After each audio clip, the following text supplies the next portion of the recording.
Greetings, everybody. This is Serpentine451, and welcome back to another episode of Weeb Warriors, and yet another solo episode of Weeb Warriors due to some circumstances that will be taken care of tomorrow. I'm going to be just doing the reviews this week here. Let's start with Kaguya-sama Love is War.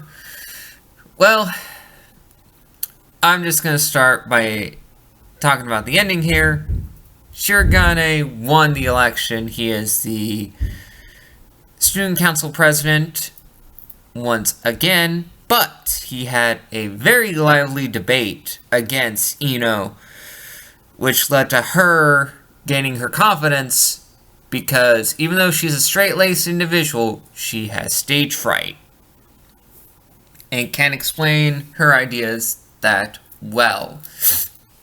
And Ishigami wanted it to be a victory, but not a blowout victory. Feeling bad for poor Ino and her best friend essentially crying in the background or describing Ino's backstory about the fact that if people weren't bad, then her parents wouldn't be that far away. That if they just followed the rules, it would be all good. And Ino, even though she hasn't cried or smiled, Ishigami did a good thing and made her smile. And Shirogane offered a hand of friendship by allowing her and her friend to join the student council. But a friend refused, leaving Ino able to gain more experience and an opportunity to actually be a part of the student council for the next year. Right. That's essentially the episode for Kaguya-sama Love is War Season 2. Now let's go to My Life is Villainous, All Routes Lead to Doom. Even though this is jumping ahead quite a bit, this focuses on a test that our characters have to do in order to. It's a practical exam to see how far they come with their magical abilities. But at the start of the episode, Sophia is having a flashback dream to her past life as Achan, wanting to make sure she is with her best friend in a new life upon finding out that she passed away in an accident. And that best friend is the reincarnated individual that became our good main character, Katarina. When Katarina got lost within a trap. Excuse me.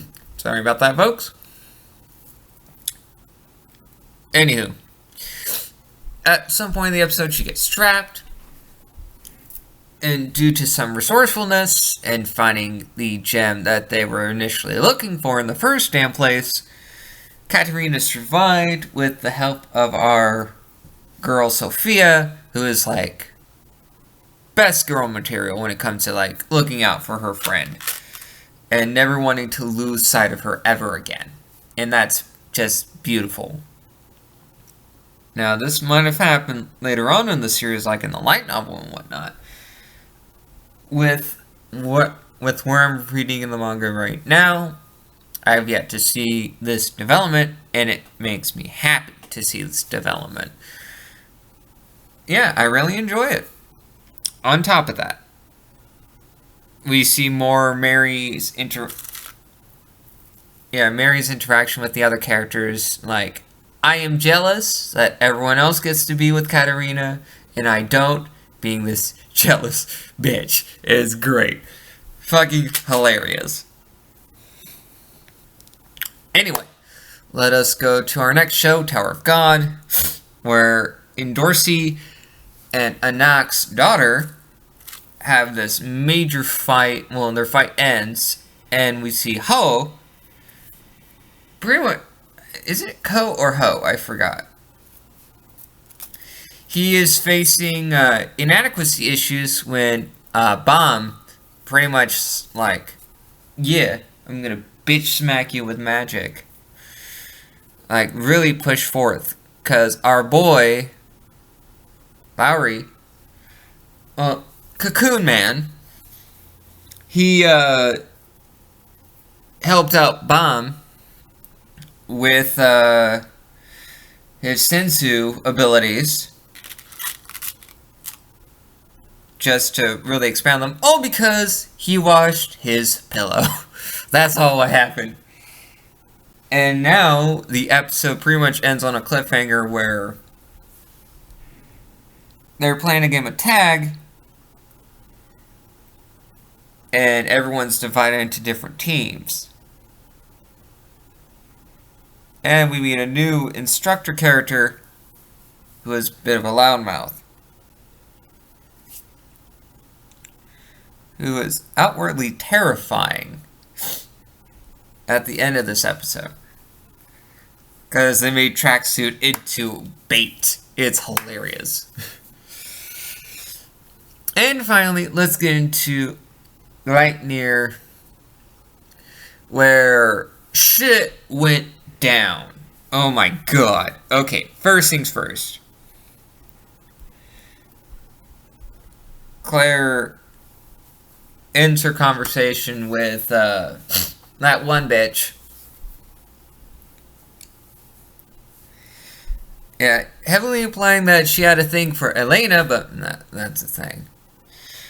And she is inducted into the group.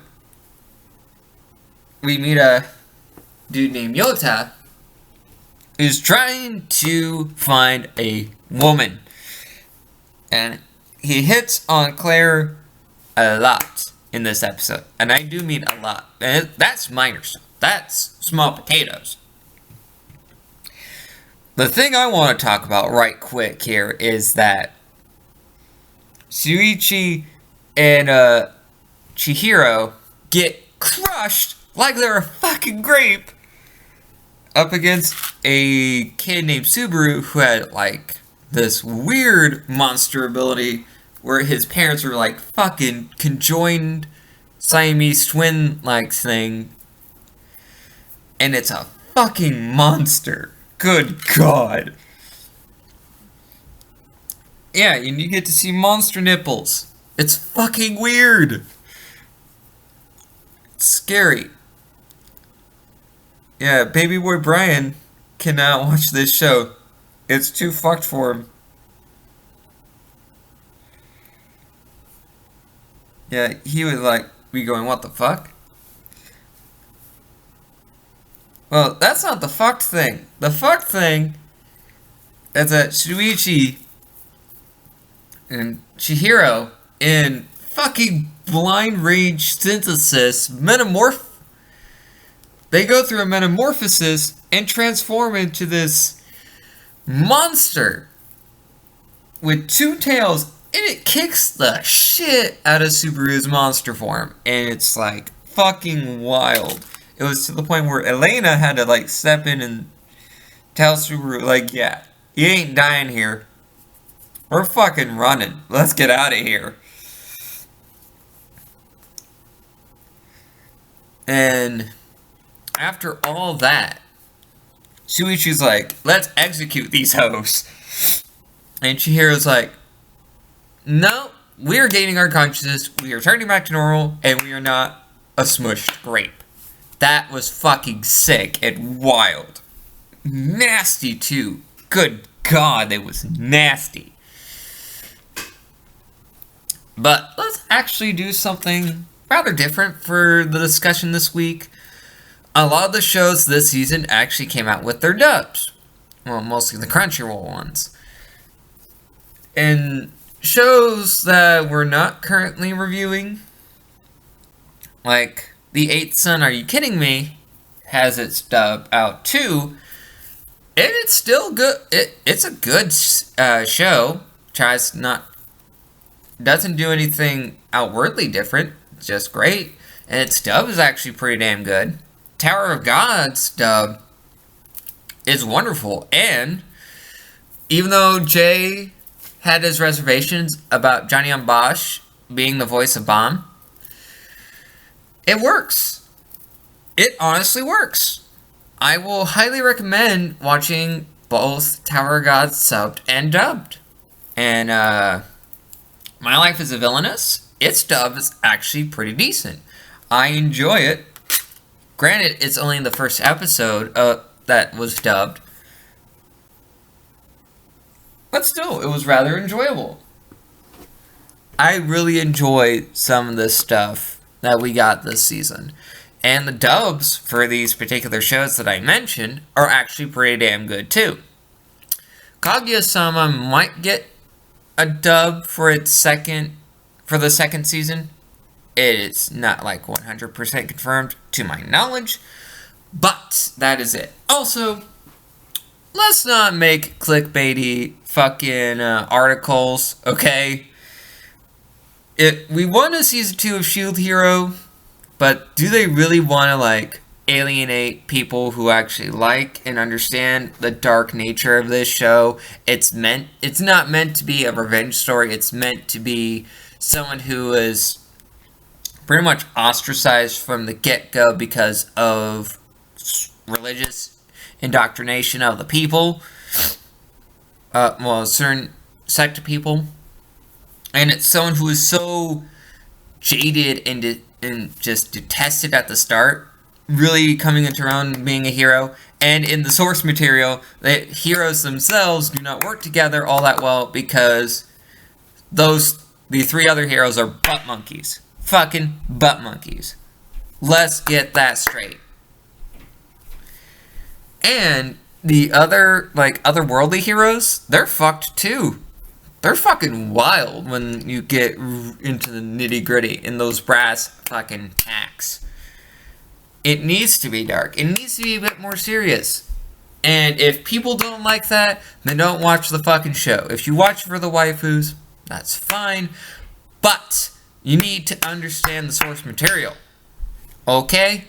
Okay. And plus, the series was written from the perspective of a woman. Well, it's written by a woman. So, don't get that fucking twisted. Okay? Sorry for getting ranty with you guys. Well, anyway, this has been Serpentine 451, and I'll catch you guys next time. Hopefully with Jordan and Jay in tow.